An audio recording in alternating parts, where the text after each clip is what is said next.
Ikaw kailan ba sinabi? Wala akong sinasabi. Kailan ba sinabi na? Wala akong sinasabi. Kailan ba sinabi?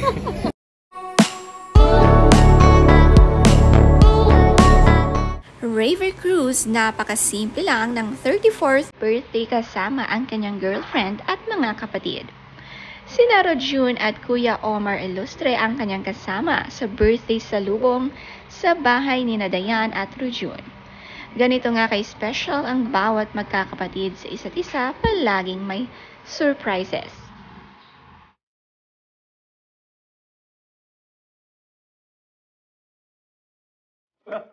Happy birthday to you. Happy birthday. Happy birthday. Happy birthday. Happy birthday to you.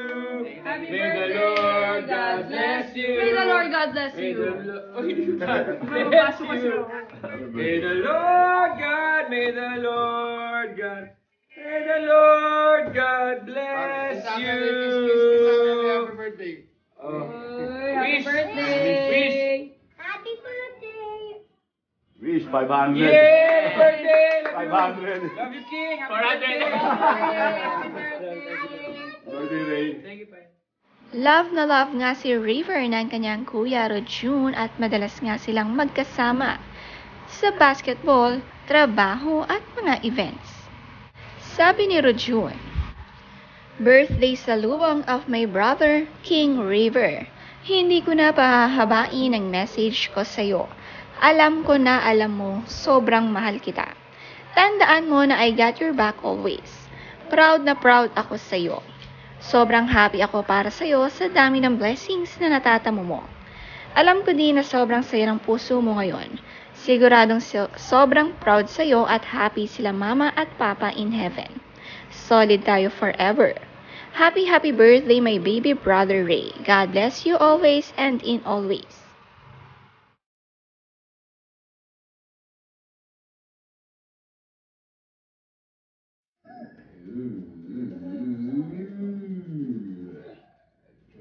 Happy birthday, King. I love you. God bless you always. Pinaghati-hatian naman nila ang chocolate cake at solve na ang buong family. Sweet and simple birthday salubong dahil may ganap ang couple sa mismong birthday ni Raver.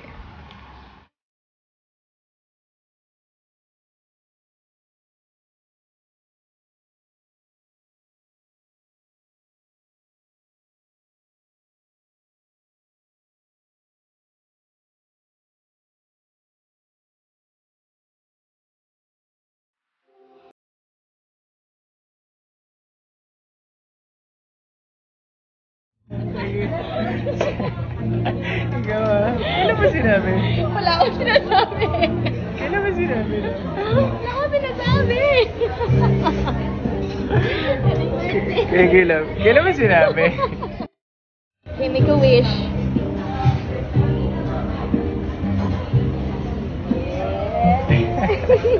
Love you.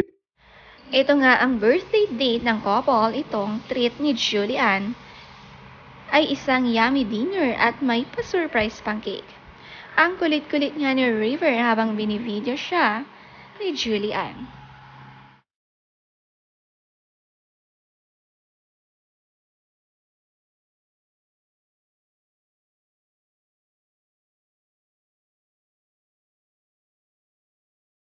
Let's go, Gino Ilustre!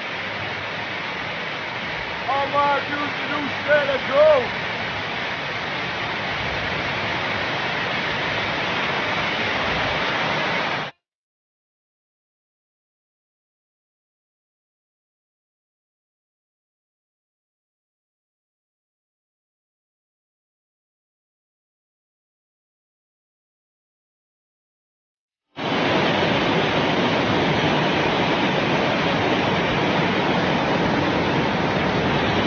Nakakatuwa naman ang daming blessing kina Rojun dahil ang harapan ng bahay nila ay binili nila at pinatayuan ng garage at gym. Dito nga sila madalas mag-workout kahit maulan ay go na go. Gustong gusto rin nila dito dahil may fresh air. Dahil tapat lang ng bahay, ang gandang investment nga sa kanila nang binili nilang lupain dahil nagagamit nila ito at the same time pwede nilang gawing commercial in the future.